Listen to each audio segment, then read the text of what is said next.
পিরোজপুর পৌরসভার ৪২টি খালের বেশিরভাগই বেদখল হয়ে গেছে। স্থানীয় প্রভাবশালীদের কারণে চরম ভোগান্তি পোহাতে হচ্ছে পৌরবাসীকে। ময়লা আবর্জনার ভাগাড়ে পরিণত হয়েছে প্রায় ৬০ কিলোমিটার ড্রেন। এ অবস্থায় খাল পুনরুদ্ধার ও দ্রুত সংস্কারের দাবি ভুক্তভোগীদের। নুরুদ্দিনের প্রতিবেদন জানাচ্ছেন আফরিন পপি।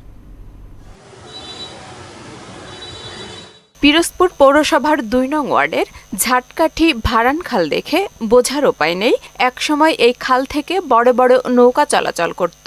এখন দখল আর দূষণে পরিণত হয়েছে ময়লার ভাগাড়ে।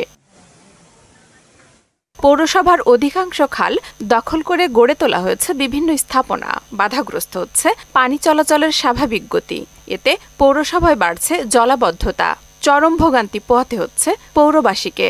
বর্ষা মৌসুমে খাল ভরাট হয়ে পানি উপচে আপনার জনজীবনের মধ্যে বা লোকালয়ের মধ্যে প্রবেশ করে, তাতে জনদুর্ভোগের সৃষ্টি হয়। পানির প্রবাহ না থাকায় এখানে প্রচুর পরিমাণে মশার সৃষ্টি হচ্ছে।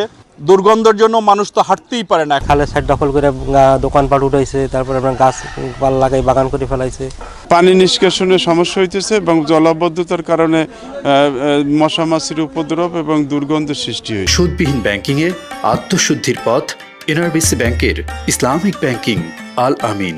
আমরা চাই খালটা পুনরায় খনন করিয়া জোয়ার ভাটা যেন আসে, ঠিকমতো পানি যেন সরে, সেই ব্যবস্থা চাই। যারা দখল করছে সেগুলো উচ্ছেদ চাই আমরা। দখলকৃত খাল পুনরুদ্ধার ও পুনঃখননের উদ্যোগ নিয়েছে পৌরসভা। পাশাপাশি শহরের পরিষ্কার পরিচ্ছন্নতায় জনগণের সহায়তা চেয়েছে কর্তৃপক্ষ।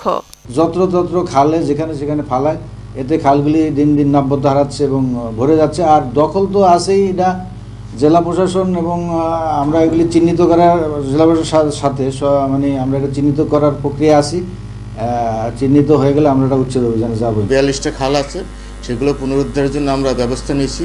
আর এখানে মানুষের সব শ্রেণীর মানুষের আগায় আসতে হবে। এই কারণেই পরিষ্কার পরিচ্ছন্নতা এবং শহরের জলাবদ্ধতা নিরসনে আমরা সেই পৌরবাসী প্রত্যেকজন আমাদের সাথে আগায় আসে। খালগুলো পুনরুদ্ধারের পাশাপাশি দখলদারদের বিরুদ্ধে কঠোর ব্যবস্থা নেওয়ার দাবি ভুক্তভোগীদের।